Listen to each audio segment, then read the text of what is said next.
General knowledge और दिलचस्प मालूमात। कैल्शियम का समंदर किसे कहते हैं?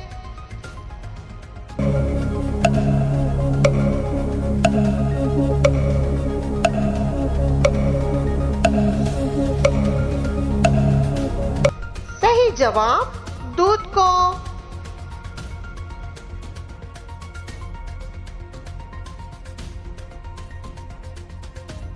अंगूर में कौन सा तेजाब होता है?